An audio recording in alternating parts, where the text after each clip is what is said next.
Shalom, family.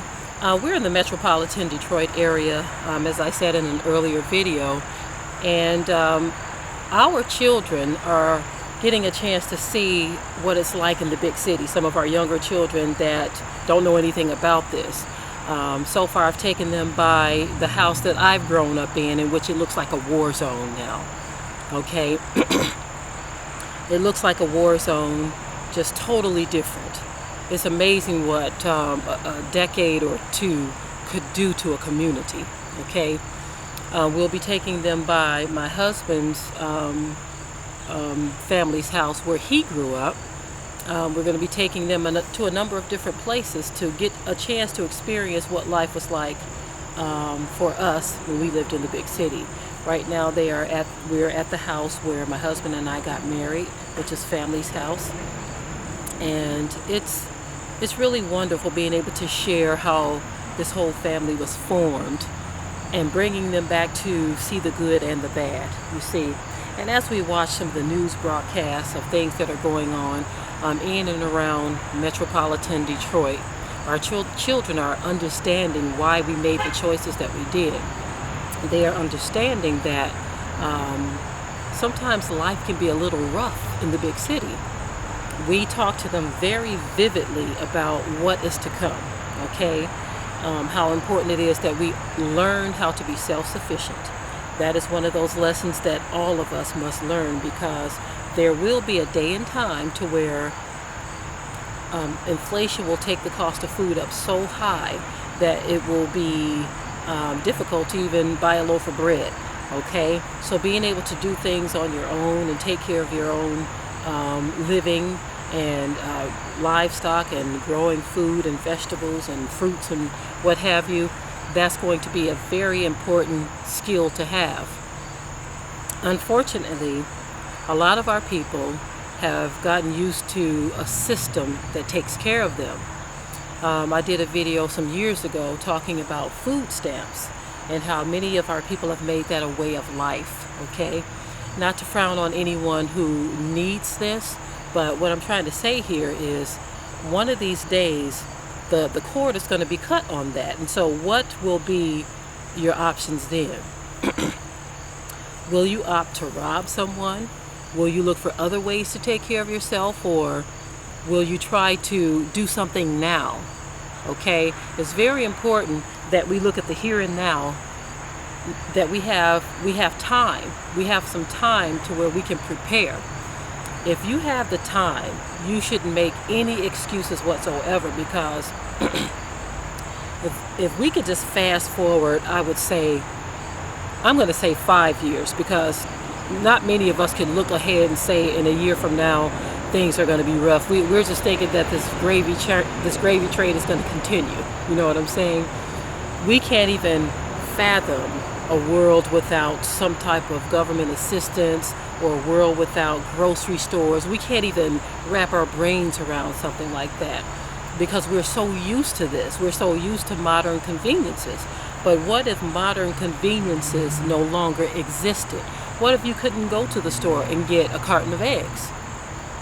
What would be your plan then? And so it is very important that our people kind of shed this lazy mindset that they've gotten into. Many of us have gotten so used to being able to just buy from others that we think this opportunity will always be there. Not trying to scare anyone, but being able to take care of yourself is so very important. Guess what? We're not 100% there. We are a long ways away from that. But this is something we're working towards. This is something that we see as very, very important for our family.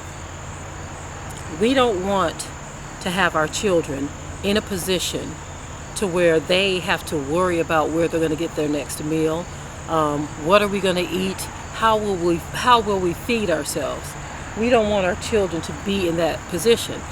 We don't know how long we as the parents have on this earth, you see.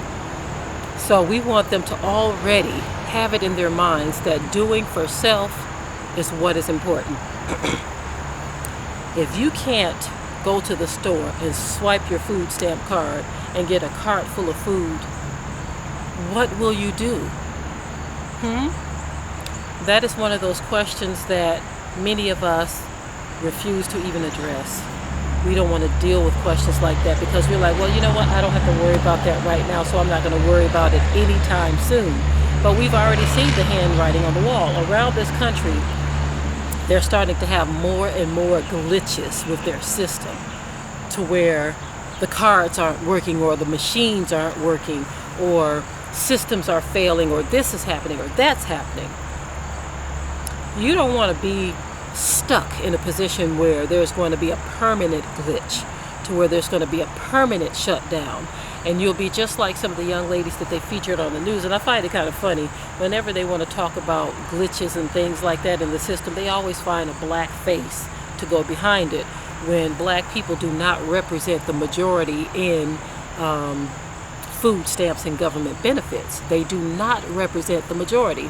But whenever they want to shame someone, they put them on the news, and you hear the young sister saying things like, what am I going to do? How are we going to feed our children? They want to make it seem as though we are the face of, so-called black people are the face of government assistance, when we are not. Okay? All I want to do is encourage my brothers and sisters to do is to look ahead. Don't think about just the here and now. Okay, there's more than just today. What about tomorrow? What about next year? What about 5 years from now? What will your position in life be? Okay, and if you're not sure about that, now is the time to make some positive advances toward what you need to be doing.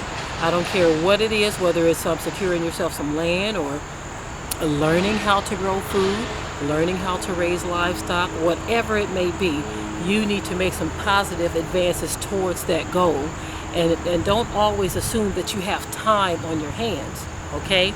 Because the scripture does say that like a snare, that turmoil and chaos is going to come upon all those that dwell upon the earth.